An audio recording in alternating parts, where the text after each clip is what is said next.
Insertion d'un en-tête de page. Un en-tête de page est un texte imprimé ou gravé à la partie supérieure d'un papier à lettres, d'une facture, d'un imprimé publicitaire, etc. et qui est répété sur toute ou certaines pages du document. Pour l'insérer, allez à l'onglet Insertion, puis dans la partie En-tête et pied de page, cliquez sur En-tête. Nous avons le choix entre un en-tête vide, un autre composé de 3 colonnes, un autre à bande, et plusieurs autres modèles proposés par Microsoft Word dont nous pouvons choisir.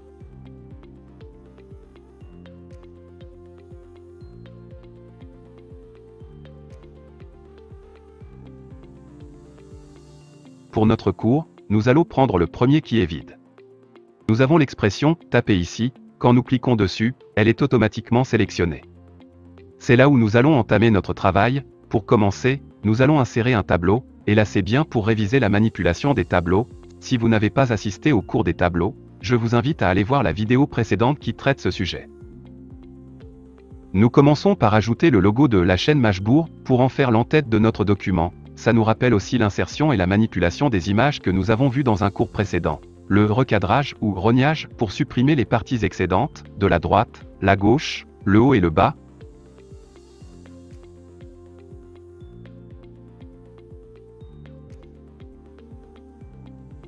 Puis le redimensionnement de l'image pour avoir la taille que nous souhaitons pour notre document.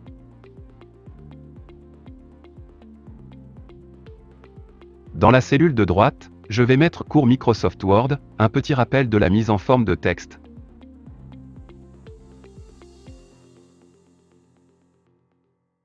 Alignement à droite.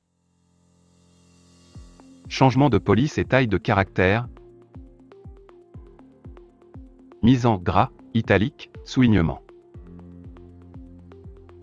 Pour sortir de l'en-tête et revenir au document, il suffit d'appuyer sur la touche Échappe en haut à gauche du clavier, et pour y accéder, il y a deux manières, ou bien avec un clic droit sur l'en-tête, ça fait apparaître un petit menu contextuel pour modifier l'en-tête, ou plus simplement un double clic sur l'en-tête. Je vais enlever les bordures du tableau. Ça va être plus beau.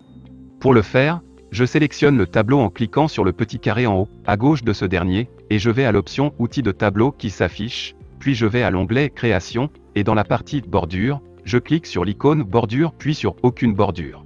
J'appuie sur Échappe pour sortir de l'en-tête, et comme vous voyez, ce dernier est répété sur toutes les pages de notre document. Insertion d'un pied de page. Tout comme l'en-tête, le pied de page est un texte ou un autre contenu qui est répété sur toutes ou certaines pages du document. Pour l'insérer, allez à l'onglet Insertion, dans la partie En-tête et pied de page, cliquez sur Pied de page, et comme l'en-tête, vous avez plusieurs choix de forme.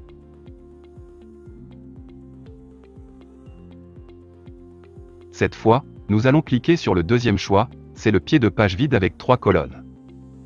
Je vais cliquer sur la colonne de gauche, et saisir, par, Mashbourd, et mettre la police, Arial, et la taille, 12.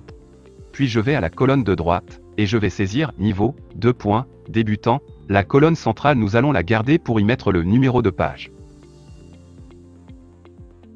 Pour insérer les numéros des pages, il faut cliquer dans l'emplacement où nous voulons les mettre, puis aller à l'onglet Insertion, et dans la partie En-tête et pied de page, cliquez sur l'icône Numéro de page, et après sur Position actuelle et choisir la mise en forme désirée.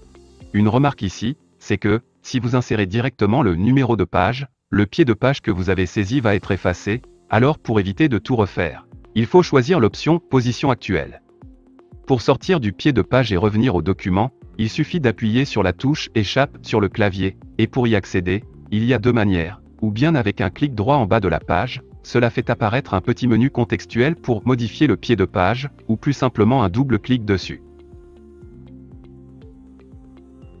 Je vous laisse explorer l'onglet Outils en-tête et pied de page qui apparaît quand vous accédez à l'en-tête ou au pied de page. Il contient la partie Insérer pour l'insertion d'objets, de dates ou d'informations descriptives du document, la partie Navigation pour se déplacer entre l'en-tête et le pied de page, les parties Options et Positions que je vous laisse explorer, et une icône pour sortir de l'en-tête ou du pied de page.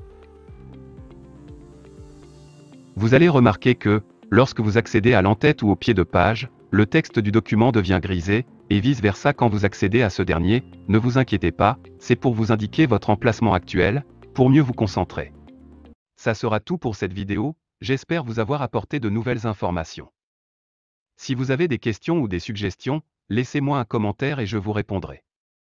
Si vous n'êtes pas encore abonné à ma chaîne, je vous invite à le faire et à activer les notifications pour être parmi les premiers à recevoir mes vidéos. N'oubliez pas de partager mes vidéos au maximum pour faire bénéficier le plus grand nombre de personnes possible. À la prochaine.